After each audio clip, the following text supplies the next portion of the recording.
आइए बच्चों, अब आगे शुरू करते हैं। देखते हैं कि रासायनिक अभिक्रिया जो कि फर्स्ट चैप्टर है क्लास 10 का, उसमें अब हम आगे उसका सेकंड पार्ट देखते हैं। ठीक है, तो अब सेकंड पार्ट में हम लोग को क्या पढ़ना था? रासायनिक अभिक्रियाओं के प्रकार। It means type of chemical reaction. Okay, तो फर्स्ट केमिकल रिएक्शन जो हमको पढ़ना है ये है संयोजन अभिक्रिया, जिसे कि हम लोग इंग्लिश में बोलते हैं कॉम्बिनेशन रिएक्शन या एडिशन रिएक्शन।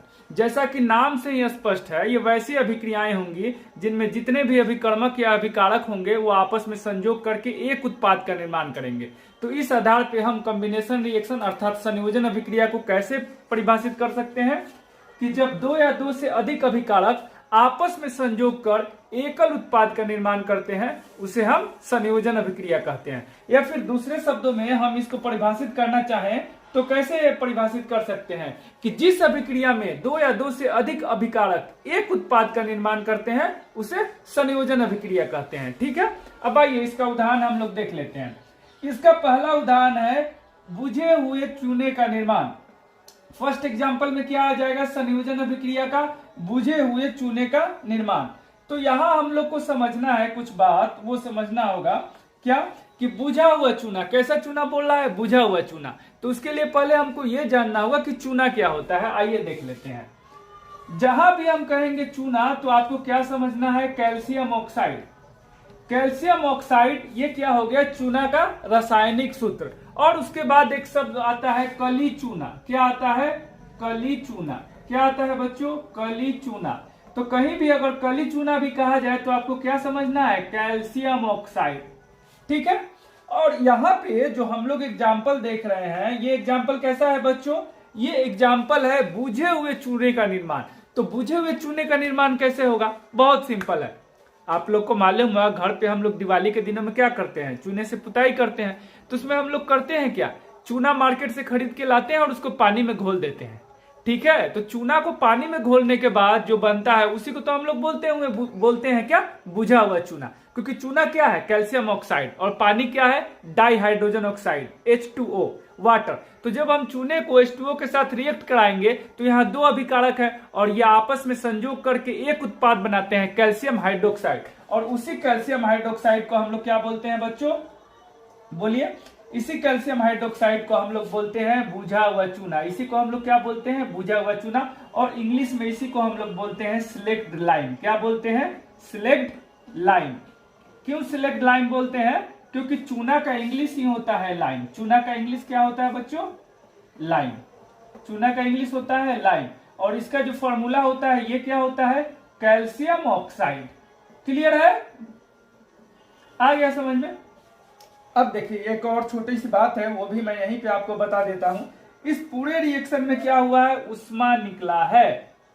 ठीक है, वैसे कोई भी रासायनिक अभिक्रिया जिसमें उष्मा का उत्सर्जन हो उसे उष्माक्षेपी रासायनिक अभिक्रिया बोलेंगे। और वैसी कोई भी रासायनिक अभिक्रिया जिसमें उष्मा का अवशोषण हो, क्या हो रहा है? अवशोषण। तो वैसे रासायनिक अभिक्रिया को क्या बोलेंगे? उष्माशोषी। आगे हम लोग इसको देखेंगे। आइए दूसरा उदाहरण हम लोग ले लेते हैं कि सेकेंड एग्जाम्पल क्या है। ठीक है बच्चों, सेकेंड एग्जाम्पल क्या है वो हम लोग देख लेते हैं। देखिए सेकेंड एग्जाम्पल बोल रहा है बुझे हुए चूने। अभी जो हमने बनाया बुझा हुआ चूना, उस बुझे हुए चूने का कुछ अनुप्रयोग है, कुछ प्रयोग है, वो हम लोग देख लेते हैं कि वो प्रयोग क्या है। ठीक है, आइए इसको हम लोग देख लेते हैं बुझे हुए चूने का क्या प्रयोग है। देखिए, अब जैसा कि हम सब कोई जानते हैं, जब हम चूना लेके आए उसको पानी में घोल दिए, बुझा हुआ चूना मिल गया, तो उसके बाद हम लोग क्या करते हैं? घरों का पुताई। क्लियर है? तो बुझे हुए चूने के अनुप्रयोग में क्या आ जाएगा कि इसको हम घरों की पुताई में करते हैं, दीवालों की पुताई में उपयोग करते हैं। अब फिर प्रश्न आएगा कि दीवालों की पुताई में क्यों इसका उपयोग करते हैं? क्यों इससे हम दीवार पोतते हैं? तो इससे हमारा क्या होता है? दीवार चमकदार हो जाता है, साफ हो जाता है। तो आखिर इसमें ऐसा क्या होता है कि दीवार चमकदार होता है? तो इसके लिए आपको समझना होगा कि बुझा हुआ चूना होता क्या है। तो बुझा हुआ चूना क्या है? Calcium hydroxide. आइए इस रिएक्शन को देख लेते हैं कि आखिर ऐसा हो क्यों रहा है। ठीक है बच्चों, आखिर ऐसा हो क्यों रहा है? चलिए, तो जब बात कर रहे हैं बुझे हुए चूने की, तो बुझा हुआ चूना वास्तव में है क्या? Calcium hydroxide. तो इसी कैल्शियम हाइड्रोक्साइड को जब हम अपने दीवालों पे लगा देंगे, कहाँ लगा देंगे बच्चों? दीवार पे। इसी कैल्शियम हाइड्रोक्साइड को हम अपने दीवार पे लगा देंगे तो उसके बाद क्या होगा? वातावरण में हम लोग के एटमोस्फियर में बहुत सारा गैस है ना, नाइट्रोजन गैस है, ऑक्सीजन गैस है, कार्बन डाइऑक्साइड है। अब ये जो कैल्शियम हाइड्रोक्साइड है, जिसको हम लोग बुझा हुआ चूना या सिलेक्ट लाइम बोल रहे हैं, बुझा हुआ चूना या सिलेक्ट लाइम बोल रहे हैं, ये जब रिएक्ट करता है किसके साथ, वातावरण में उपस्थित कार्बन डाइऑक्साइड के साथ, तो ये निर्माण कर देता है किस चीज का, कैल्शियम कार्बोनेट का। किस चीज का निर्माण कर देता है, कैल्शियम कार्बोनेट का। और इसके साथ ही यहाँ पे क्या निकल जाता है, H2O निकल जाता है। क्या निकल जाएगा बच्चों, H2O यहाँ पे निकल जाएगा। क्लियर है ना, यहाँ पे H2O निकल जाएगा। अब ये क्या हुआ उसको थोड़ा समझ लेना है। देखिए, तो यहाँ हुआ क्या, कैल्शियम हाइड्रोक्साइड रिएक्ट कर गया कार्बन डाइऑक्साइड के साथ और बना लिया क्या, कैल्शियम कार्बोनेट। तो निश्चित रूप से कैल्शियम कार्बोनेट का एक पतला परत बनने से हम लोग का जो दीवार होता है वो चमकदार दिखने लगता है। अब आप लोग कह सकते हैं, पूछ सकते हैं कि सर कैल्शियम कार्बोनेट के कारण चमकदार क्यों दिखता है। तो इसके लिए हम लोग को जानना होगा कि कैल्शियम कार्बोनेट है क्या। तो यहां तक तो आप लोग को क्लियर है क्या, कि जो कैल्शियम ऑक्साइड है इसी को हम लोग क्या बोल रहे हैं, चूना बोल रहे हैं ना, चूना। और इंग्लिश में इसी को हम लोग बोल दे रहे हैं क्या, लाइम बोल रहे हैं ना, लाइम। उसके बाद जो कैल्शियम हाइड्रोक्साइड है इसको हम लोग क्या बोल रहे हैं, बोलिए, सिलेक्ट लाइम या बुझा हुआ चूना, सिलेक्ट लाइम, या इसको हम लोग क्या बोल रहे हैं, बुझा हुआ चूना। यहां तक क्लियर है। अब हम लोग के पास एक नया टर्म यहां आ गया, कैल्शियम कार्बोनेट। ठीक है, तो कैल्शियम कार्बोनेट क्या है वो हम लोग देख लेते हैं। उसके लिए इसको मिटका देते हैं। चलिए, ठीक है बच्चों। हाँ, तो कैल्शियम कार्बोनेट क्या है, तो ये है आपका लाइमस्टोन। क्या है, लाइमस्टोन। लाइमस्टोन जिसको हम लोग क्या बोलते हैं, लाइम मीन्स क्या बताएं अभी, चूना पत्थर। क्या है, चूना पत्थर। आया बात समझ में। और चूना पत्थर है तो ये चमकदार होगा ही होगा। और वास्तव में इसी को हम लोग दूसरे लैंग्वेज में या इंग्लिश लैंग्वेज में इसका एक बहुत फेमस नेम है जिसको हम लोग क्या बोलते हैं, मार्बल। क्या बोलते हैं बच्चों, मार्बल। आया बात समझ में। और यही मार्बल तो है जिसको हम लोग अपने घर में लगाते हैं, संगमरमर जिसको बोलते हैं। पढ़े हैं ना आप लोग, संगमरमर की चट्टानें, यही तो है। आया बात समझ में। अब संगमरमर क्या है, वहां जो कैल्शियम कार्बोनेट है उसका लेयर बाय लेयर है, बहुत सारा लेयर है, इसलिए वो चूना पत्थर बन जाता है। लेकिन यहाँ जो रिएक्शन हुआ वहां पे सिर्फ कैल्शियम कार्बोनेट का एक ही लेयर बना, जिससे कि हम लोग का घर है क्या, वो चमकदार दिखने लगा। और इसीलिए हम लोग दीवारों पे क्या करते हैं बच्चों, चूने की पुताई करते हैं। तो आई होप आपको समझ में आ गया होगा। ये जो रिएक्शन है ये मैंने आप लोगों को ऑलरेडी बता दिया कि कैल्शियम हाइड्रोक्साइड है, ये जब रिएक्ट कर जाएगा कार्बन डाइऑक्साइड के साथ तो यहाँ पे कैल्शियम कार्बोनेट बनेगा और H2O भी निकलेगा। आया बात समझ में। सेकंड इसी का अनुप्रयोग है, ये भी उसी के साथ कवर हो गया, चूना पत्थर का निर्माण। चूना पत्थर का निर्माण means formation of calcium carbonate. वही रिएक्शन होगा जो कैल्शियम ऑक्साइड है, ये अगर कार्बन डाइऑक्साइड के साथ रिएक्ट करेगा तो ये कैल्शियम कार्बोनेट CaCO3 बना लेगा।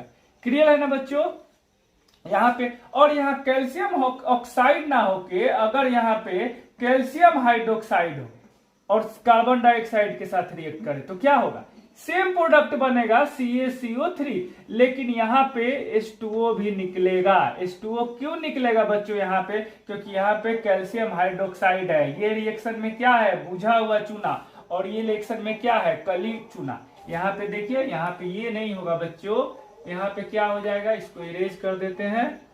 यहाँ पे क्या हो जाएगा,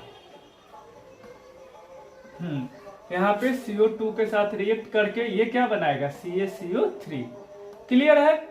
अगर कार्बन डाइऑक्साइड के साथ कैल्शियम ऑक्साइड रिएक्ट करेगा यानी कि कली चूना या सिंपल चूना, तो सीधे चूना पत्थर बन जाएगा जिसको कैल्शियम कार्बोनेट हम लोग बोलेंगे। और अगर कैल्शियम हाइड्रोक्साइड बुझा हुआ चूना के साथ कार्बन डाइऑक्साइड रिएक्ट करेगा तो भी कैल्शियम कार्बोनेट यानी चूना पत्थर ही बनेगा। बट इस केस में क्या होगा, H2O निकलेगा। क्यों H2O निकलेगा, क्योंकि ऑलरेडी कैल्शियम जो ऑक्साइड है वो H2O के साथ रिएक्ट करके कैल्शियम हाइड्रोक्साइड बना चुका है। क्लियर है। आइए अब नेक्स्ट पेज पे हम लोग देख लेते हैं कि अब नेक्स्ट क्या है, और इसका कुछ एग्जाम्पल है वो हम लोग को जानना चाहिए। ठीक है, आइए अब उसको हम लोग देख लेते हैं नेक्स्ट एग्जाम्पल में। हाँ, नेक्स्ट एग्जाम्पल है कोयले का दहन। क्या है बच्चों, कोयले का दहन। कोयले का दहन तो ये देखिए, कार्बन जब ऑक्सीजन के साथ रिएक्ट करेगा तो CO2 बनेगा। तो ये भी कैसा एग्जाम्पल है, ये भी एग्जाम्पल है कॉम्बिनेशन रिएक्शन और एडिशन रिएक्शन का है। क्यों? क्योंकि इसमें कार्बन और ऑक्सीजन दोनों आपस में कंबाइन करके एक प्रोडक्ट बना रहे हैं, कार्बन डाइऑक्साइड। सर अब यहाँ पे क्वेश्चन ये आ सकता है कि सर आप तो बोल रहे हैं कोयले का दहन, बट आप यहाँ लिख रहे हैं कार्बन। तो जब हम बात करते हैं कार्बन की, तो वहां हम एलोट्रॉप डिस्कस करते हैं कार्बन के अप्रूप कि कार्बन किस किस अवस्था में हम लोग के वातावरण में पाया जाता है, या फिर हम लोग के भू प्रॉपर्टी पे पाया जाता है। वातावरण बोले तो फिर गैसियस भी हो जाएगा ना, कार्बन डाइऑक्साइड भी हो जाएगा, लेकिन हम लोग के भू प्रॉपर्टी में पाया जाएगा कार्बन ठोस अवस्था में, तो उसको हम लोग क्या बोलते हैं, एलोट्रॉप से अप्रूप। तो वहां हम लोग क्या बात करते हैं, कार्बन कोयले की बात करते हैं, ग्रेफाइट की बात करते हैं, डायमंड की बात करते हैं। तो उसीलिए यहाँ पे कोयले को किस चीज से डिनोट किया गया बच्चों, कार्बन से। तो यहाँ पे कोयला क्या है, सॉलिड है, सिंपल। ये कोयले को ये कर दिया गया, जला दिया गया, तो कार्बन डाइऑक्साइड गैस निकलती है, आप लोग को मालूम है, देखेंगे। अगर ऑक्सीजन कम होगा यहाँ पे तो कार्बन डाइऑक्साइड ना बन के यहाँ क्या बनेगा बच्चों, कार्बन मोनोऑक्साइड, जो कि जहरीली गैस है कार्बन डाइऑक्साइड के तुलना में। और ये हम लोग के सांस में जाती है तो हेमोग्लोबिन का एफिनिटी ज्यादा होता है कार्बन मोनोऑक्साइड का ऑक्सीजन और कार्बन डाइऑक्साइड के लिए, इसलिए कार्बन मोनोऑक्साइड में सांस लेने में तकलीफ होती है, और इसीलिए बोला जाता है कि हम लोग को पोल्यूशन फ्री एरिया में रहना चाहिए। ठीक है, आइए अब नेक्स्ट देखते हैं नेक्स्ट एग्जांपल की। नेक्स्ट एग्जांपल क्या कहता है, नेक्स्ट एग्जांपल कहता है कि हाइड्रोजन और ऑक्सीजन आपस में कंबाइन करके H2O बनाते हैं। तो सेम वही है, carbon oxygen carbon dioxide, hydrogen और oxygen H2O, water, di hydrogen oxide या वाटर। अब आइए, इसमें कुछ छोटी छोटी बातें हैं जो हम लोग को जानना चाहिए, जिनको हम लोग गौर करना चाहिए। जब हम बात करते हैं संयोजन अभिक्रिया की, तो हम क्या देखते हैं कि संयोजन अभिक्रिया प्रायः उष्माक्षेपी होती है। इसका मतलब क्या होगा कि इस अभिक्रिया के फलस्वरूप एनर्जी निकलेगा। सर कुछ उदाहरण देके बताइए। आप लोग देखते ही हैं, कोई भी, अभी तक मैंने जितना भी एग्जांपल दिया आप खुद उसमें गौर कीजिए। जब आप चूने को घोलते हैं तो क्या देखते हैं, चूना उबलने लगा, देखते हैं ना, चूना उबलने लगा, ऐसा होने लगा। तो ऐसा क्यों होता है, क्योंकि वहां से हीट एनर्जी निकल रहा है। अभी तक हमने क्या देखा, संयोजन अभिक्रिया, जिसे इंग्लिश में हम लोगों ने कॉम्बिनेशन रिएक्शन या एडिशन रिएक्शन कहा। जैसा कि नाम से ही स्पष्ट है, एडिशन यानी जुड़ जाना। तो इस आधार पे हम लोग इस निष्कर्ष पे पहुंच सकते हैं कि जो भी संयोजन अभिक्रियाएं होंगी उसमें नए यौगिकों का निर्माण होगा। क्या निष्कर्ष पे पहुंचे कि प्रत्येक संयोजन अभिक्रिया में नए यौगिक का निर्माण होगा, एकल उत्पाद का निर्माण होगा, और संयोजन अभिक्रिया प्रायः उष्माक्षेपी होती है। कैसी होती है, उष्माक्षेपी। अब आइए, हमको एक नया शब्द मिला, उष्माक्षेपी। समझते हैं कि उष्माक्षेपी का मतलब क्या होता है, उसको हम लोग देख लेते हैं।